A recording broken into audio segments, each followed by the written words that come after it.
क्रांति केवल सत्ता परिवर्तन नहीं होती, बल्कि सोच, व्यवस्था और समाज की शिक्षा बदलने की प्रक्रिया होती है। जब किसी समाज में अन्याय, शोषण और असमानता चरम पर पहुंच जाती है, तब जनता परिवर्तन के लिए आवाज उठाती है। यही आवाज आगे चलकर क्रांति का रूप ले लेती है। इतिहास गवाह है कि हर बड़ी क्रांति ने नई व्यवस्था की नींव रखी है, चाहे वो फ्रांसीसी क्रांति हो, रूसी क्रांति हो या भारत का स्वतंत्रता संग्राम। हर आंदोलन ने जनता को अधिकार, सम्मान और स्वतंत्रता दिलाने का रास्ता दिखाया। क्रांति का अर्थ केवल हिंसा नहीं होता, बल्कि ये विचारों की लड़ाई भी होती है। जब लोग डर से निकलकर सच बोलने लगते हैं, तब असली क्रांति जन्म लेती है। ये समाज को जड़ता से बाहर निकालकर प्रगति की ओर ले जाती है। इसीलिए क्रांति सिर्फ इतिहास का अध्याय नहीं, बल्कि हर युग में बदलाव की चेतना है, जो मानवता को बेहतर भविष्य की ओर ले जाती है। आज हम बात कर रहे हैं उस क्रांति की जिसने कार्ल मार्क्स के सिद्धांतों को किसी देश के धरातल पर उतारा, जिसने किसानों और मजदूरों को हाथों में कोशिश की शक्ति देने की, एक क्रांति जिसने दिया समाजवाद को बढ़ावा। आज हम बात कर रहे हैं रूसी क्रांति की, वो क्रांति जिसने दुनिया के मानचित्र पर लिख दी क्लासलेस सोसाइटी की गाथा।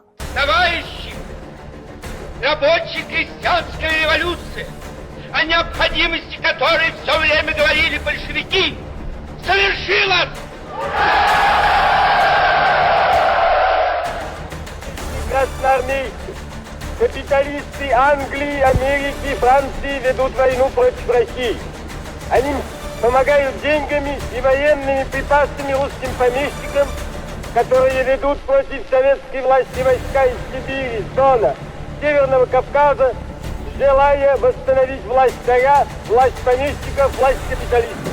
Товарищи, рабоче-крестьянская революция, о необходимости которой все время говорили большевики, совершилась!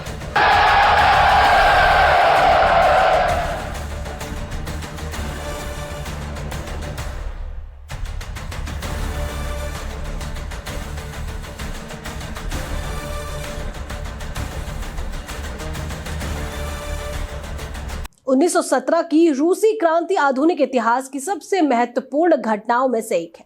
ये घटनाओं की एक श्रृंखला को संदर्भित करता है, जिसने रूस में सदियों पुरानी निरंकुश राजशाही को समाप्त कर दिया। रूसी क्रांति ने बोल्शेविक शासन के तहत दुनिया का पहला साम्यवादी राज्य भी स्थापित किया। 1917 की रूसी क्रांति में लगातार 2 जन आंदोलन शामिल थे। रूसी क्रांति की पहली घटना फरवरी में हुई, जिसने निरंकुश शाही सरकार को उखाड़ फेंका।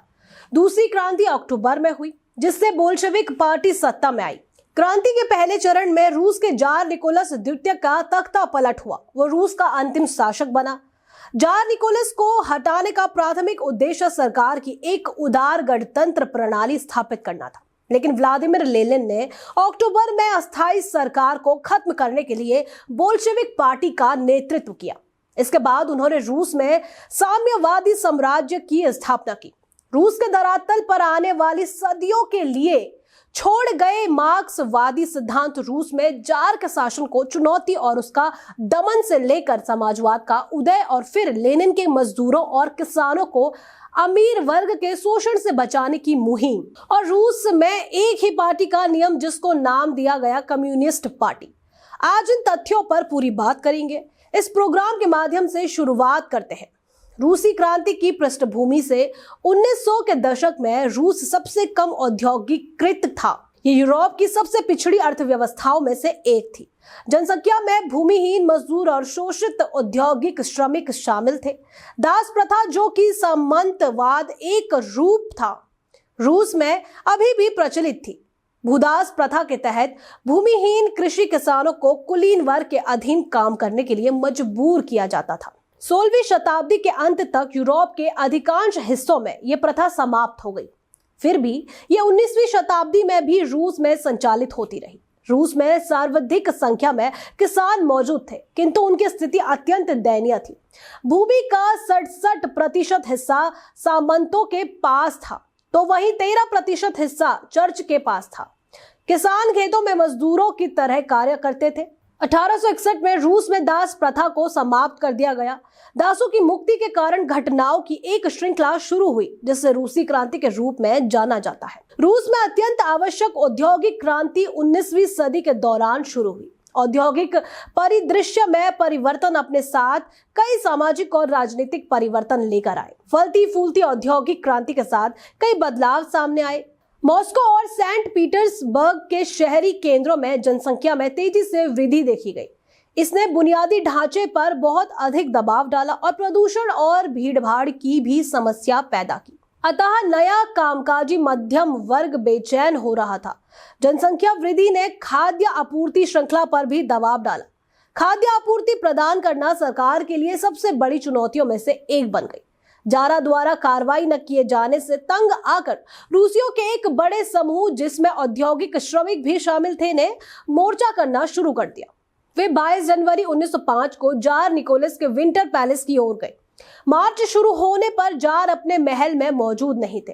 फिर भी उन्होंने सैनिकों को निहत्थे श्रमिकों की भीड़ पर गोली न चलाने का संदेश पहुंचाया। लेकिन या तो गलत संचार या अयोग्य भीड़ प्रबंधन कौशल के कारण जार निकोलस के आदेशों को जमीन पर अधिकारियों द्वारा नजरअंदाज कर दिया गया। इतनी बड़ी संख्या में लोगों की भीड़ देखकर अधिकारी घबरा गए। भीड़ ने मौके से हटने से इनकार कर दिया और अधिकारी ने निहत्थे लोगों के समूह पर गोलियां चला दी। रूसी सैनिकों द्वारा की गई गोलीबारी में सैकड़ों प्रदर्शनकारी मारे गए और हजारों घायल हो गए। ये विशेष घटना खूनी रविवार नाम से इतिहास में दर्ज हो गई। कहा जाता है ये रूस के आधुनिक इतिहास में एक निर्णायक मोड़ और राजशाही के पतन की शुरुआत साबित हुई। पुलिस की बर्बरता से क्रोधित होकर समाज के सभी वर्गों के लोगों ने विद्रोह शुरू कर दिया। 1905 की रूसी क्रांति की शुरुआत हुई। पूरे देश में जार के खिलाफ हड़तालें हुई। इन हमलों ने नाजुक रूसी अर्थव्यवस्था के पटरी से उतरने का खतरा पैदा हो गया। इस प्रकार जार निकोलस द्वितीय सभी आर्थिक और राजनीतिक सुधारों को स्थापित करने के लिए सहमत हुए। लेकिन जैसे जैसे समय बीतता गया, लोगों को उसके इरादों पर संदेह होने लगा। ऐसा इसीलिए था क्योंकि वो सुधारों में देरी करते रहे। उन्होंने संसद को भी भंग कर दिया, जिससे सुधारों की शुरुआत होती, जब तक कि परिणामी क्रांति ने जार की नींव हिला दी थी। रूसी क्रांति के विभिन्न कारणों को तथ्यगत समझते हैं। रूसी अर्थव्यवस्था सबसे पिछड़ी अर्थव्यवस्थाओं में से एक थी। यह अपने यूरोपीय समकक्षों की तुलना में पुरानी थी। कृषि का कार्य किसानों द्वारा अपनी स्वतंत्र क्षमता से किया जाता था। इन किसानों के पास अपनी उत्पादकता बढ़ाने के लिए आधुनिक तकनीक और उपकरणों का अभाव था। रूस को लंबे समय तक कठोर सर्दियों के महीने का सामना करना पड़ा। अन्य यूरोपीय देशों में 9 से 10 महीनों की तुलना में खेती और कटाई की अवधि केवल 4 से 5 महीने थी। इससे एक स्थिर अर्थव्यवस्था और एक गरीब आबादी पैदा हुई। लोग शासक वर्ग से असंतुष्ट हो गए और उन्हें बाहर निकालकर नई व्यवस्था स्थापित करना चाहते थे। रूसी क्रांति का सामाजिक कारण कई सदियों पुराने हैं। इसका कारण गरीब और निम्न वर्ग के लोगों पर जारिस्ट शासन का निरंतर उत्पीड़न था। इसके अलावा प्रथम विश्व युद्ध में शासन की विफलता रूसियों के गौरव के लिए एक और बड़ा झटका था। 1861 में किसानों को दास प्रथा से मुक्ति मिल गई। फिर भी उन्होंने जार को मोचन भुगतान देना जारी रखा। गरीब किसानों ने जार से भूमि के स्वामित्व की मांग की। बार बार किसान संबंधी उपद्रव हो रहे थे। औद्योगिक क्रांति की शुरुआत से शहरी आबादी में वृद्धि देखी गई। यहाँ तक कि औद्योगिक श्रमिकों की कामकाजी स्थितियां भी संतोषजनक नहीं थी। लोग तंग और अस्वच्छ वातावरण में रहने को मजबूर थे। इसके अलावा लोगों को पानी की कमी से भी जूझना पड़ा। प्रथम विश्व युद्ध ने लोगों के दुखों को और बढ़ा दिया। उन्होंने भोजन और अन्य सामानों की भारी कमी का सामना करना पड़ा। विभिन्न औद्योगिक इकाइयों में श्रमिकों ने जुलूस और हड़तालें आयोजित की। इससे अर्थव्यवस्था और अधिक चरमरा गई। कुशल श्रमिक गांवों की ओर पलायन करने लगे और कृषि कार्य करने लगे। उनकी जगह कारखाने में अकुशल श्रमिकों ने ले ली। अकाल के कारण इन अकुशल श्रमिकों ने भी शहर छोड़ दिया। सैनिक भी जारशाही शासन से असंतुष्ट थे। इसका कारण युद्ध में सुरक्षा और गोला बारूद की मांग को पूरा करने में असमर्थता थी और सैनिकों को अपने हाल पर छोड़ दिया गया था। प्रथम विश्व युद्ध में रूसी शासन की गैर जवाबदेही से वे आहत थे। आइए अब 1970 की रूसी क्रांति के राजनीतिक कारणों का विश्लेषण करें। रूसी समाज की सभी राजनीतिक शाखाएं जार शासन से असंतुष्ट थी। निकोलस द्वितीय तेजी से अपनी प्रजा और समाज पर पकड़ खो रहा था। खूनी रविवार नरसंहार के बाद भयावह हड़ताल ने देश को अराजकता में डाल दिया। हड़ताल के जवाब में जार ने अक्टूबर घोषणा पत्र की घोषणा की, जिसमें उन्होंने कई सुधार लाने का वादा किया। सबसे महत्वपूर्ण वादों में से एक था ड्यूमा यानी लोकतांत्रिक संसद प्रणाली की स्थापना। लेकिन उन्होंने 1906 के मौलिक कानूनों के अनुच्छेद 87 को लेकर लोकतांत्रिक सुधारों के अपने वादे से मुकर गए। उन्होंने 2 निर्वाचित डूमास को भंग कर दिया क्योंकि वे उनके विचारों से सहमत नहीं थे। लोकतांत्रिक संस्थाओं पर उनके हमले ने लोगों को क्रांतिकारी विचारों की तलाश करने के लिए मजबूर कर दिया। परिणाम स्वरूप राज्य में हिंसा को निशाना बनाया गया। घरेलू, सामाजिक और आर्थिक समस्याओं की अनदेखी करते हुए जार मित्र राष्ट्रों की ओर से विश्व युद्ध में कूद पड़ा। उन्हें उम्मीद थी कि ये एक सैन्य जीत लोगों का ध्यान उसकी आंतरिक समस्याओं से हटा देगी। साथ ही इससे लोगों की नजर में राजा की प्रतिष्ठा भी बढ़ेगी। लेकिन युद्ध में अपमानजनक हार और भारी हताहतों ने जार की स्थिति को अस्थिर कर दिया। जर्मन सेनाओं द्वारा रूस को पूरी तरह से परास्त कर दिया गया। ऐसा इसीलिए था क्योंकि जर्मनों की बेहतर सैन्य और रसद क्षमताओं के सामने रूस का कोई मुकाबला नहीं था। प्रथम विश्व युद्ध में जर्मनी के हाथों अपमानजनक हार ने लोगों को जार के विरुद्ध उत्तेजित कर दिया। उन्होंने राजाशाही के खिलाफ आंदोलन शुरू किया और इसे फरवरी क्रांति के नाम से जाना गया। ऐसा इसीलिए कहा जा रहा है क्योंकि यह आंदोलन फरवरी में हुआ था। जनता के भारी दबाव का सामना करते हुए जार निकोलस द्वितीय ने अपना सिंहासन त्याग दिया। केंद्र में समाजवादी और उदारवादी गुटों वाली एक अस्थायी सरकार स्थापित की गई। इस सरकार का नेतृत्व सोशलिस्ट रिवॉल्यूशनरी पार्टी के प्रमुख अलेक्जेंडर केरेंस्की ने किया था। लोकतांत्रिक एवं बहुलवादी सरकार की स्थापना का प्रयोग विफल रहा। लगातार जारी युद्ध प्रयासों का देश पर भारी असर पड़ने लगा था। देश ने जुलाई में सैनिकों, श्रमिकों और खेतीहर मजदूरों द्वारा दंगे भी देखे। इन घटनाओं को जुलाई दिवस कहा जाता है।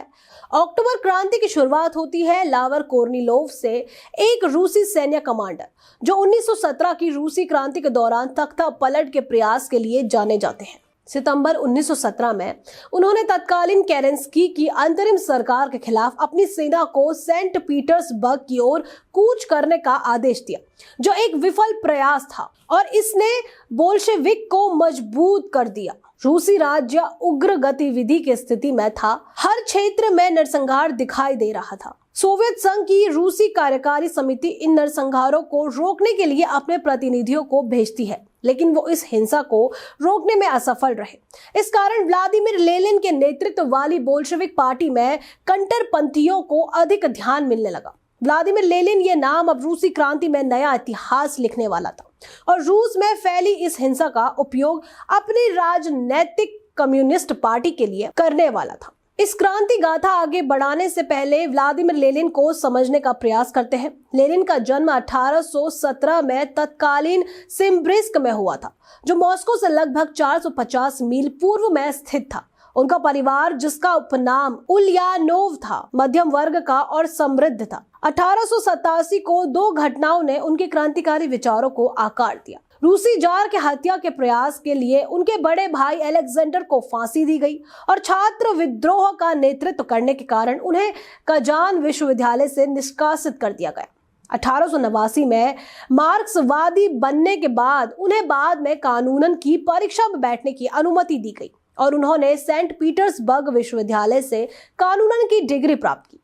वे एक लोक रक्षक बने और क्रांतिकारी मार्क्सवादियों के एक समूह का हिस्सा बन गए। अंततः उनकी गतिविधियों के कारण उन्हें 1897 से 1900 तक 3 वर्षों के लिए साइबेरिया निर्वासित कर दिया गया। इसके बाद उन्होंने लेनिन उपनाम अपनाया और अपनी क्रांतिकारी गतिविधियों को जारी रखने के लिए यूरोप चले गए। वे 1905 की क्रांति के लिए आंदोलन करने के लिए रूस लौटे, जो अंततः असफल रही, और फिर 1907 में यूरोप वापस चले गए। जार के पद छोड़ने और क्रांति शुरू होने के बाद लेनिन अप्रैल 1917 में रूस लौट गए। देश में एक अंतरिम सरकार का शासन था, जिसे लेनिन ने पूंजीपति वर्ग की तानाशाही कहा। उन्होंने सर्वहारा वर्ग की तानाशाही की परिकल्पना की, जिसमें मजदूर और किसान शासन करते। अब आपको वापस ले चलते हैं अक्टूबर क्रांति की ओर। प्रथम विश्व युद्ध में हुई तबाही से तंग आ चुके रूसियों ने नवंबर 1917 में लगभग रक्तपात रहित तख्तापलट में लेनिन और उनके रेड गार्ड्स को सत्ता संभालने में मदद की। बोल्शेविक सत्ता के महत्वपूर्ण पदों पर कब्जा करना शुरू कर दिया। सितंबर 1917 के मध्य तक पेट्रोग्राद और मॉस्को सोवियत बोल्शेविक बहुमत में आ गए। लियोन ट्रोट्स्की ने पेट्रोग्राद का कार्यभार संभाला और विक्टर नोगिन ने मॉस्को सोवियत का कार्यालय संभाला। ग्रामीण इलाकों में भूमिहीन खेतीहर मजदूरों द्वारा भारी हिंसा भी देखी गई।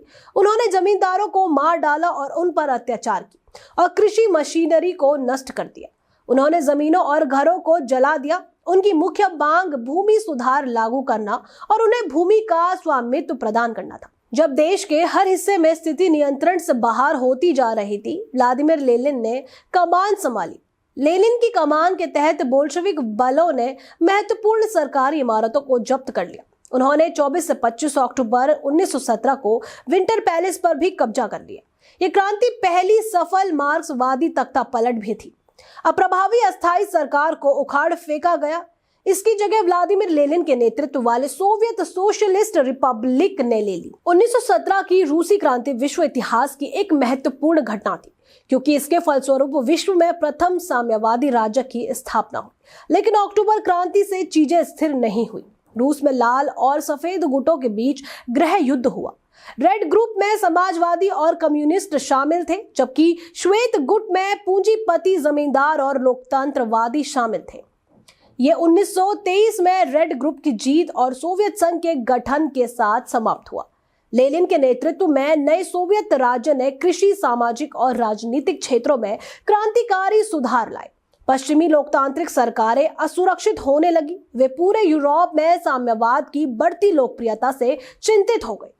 1917 की रूसी क्रांति केवल सत्ता परिवर्तन नहीं थी, बल्कि ये युद्ध दुनिया की सोच बदलने वाली घटना थी। इस क्रांति ने पहली बार यह साबित किया कि किसान और मजदूर भी शासन की बागडोर संभाल सकते हैं। जारशाही की सदियों पुरानी निरंकुश व्यवस्था को तोड़कर लेनिन के नेतृत्व में समाजवाद की नींव रखी गई। रूसी क्रांति ने क्लासलेस सोसाइटी का सपना दुनिया के सामने रखा। ऐसा समाज जहां अमीर गरीब का भेद ना हो, जहां श्रमिक और किसान सम्मान के साथ जीवन जी सके। हालांकि इसके बाद गृह युद्ध, राजनीतिक संघर्ष और कई चुनौतियां भी सामने आई, लेकिन इसके बावजूद सोवियत संघ का गठन इतिहास की सबसे बड़ी राजनीतिक उपलब्धियों में से एक बना। लेनिन के नेतृत्व में रूस ने कृषि, उद्योग और शासन व्यवस्था में ऐसे परिवर्तन किए जिनका प्रभाव पूरी दुनिया पर पड़ा। एशिया, यूरोप और अफ्रीका तक समाजवादी विचारधारा फैलने लगी। पश्चिमी देशों को पहली बार लगा कि सत्ता केवल राजाओं या पूंजीपतियों की नहीं होती, बल्कि जनता भी इतिहास लिख सकती है। रूसी क्रांति हमें यह सिखाती है कि जब अन्याय, शोषण और असमानता चरम पर पहुंच जाती है, तब क्रांति जन्म लेती है। ये केवल बंदूक से नहीं, बल्कि विचारों से लड़ जाती है। इसीलिए 1917 की रूसी क्रांति केवल रूस की कहानी नहीं है, यह संघर्ष, साहस और बदलाव की वो गाथा है जिसने दुनिया को नई दिशा दी है। आज के लिए इतना ही। ऐसी ही और जानकारी के लिए बने रहिए हमारे साथ।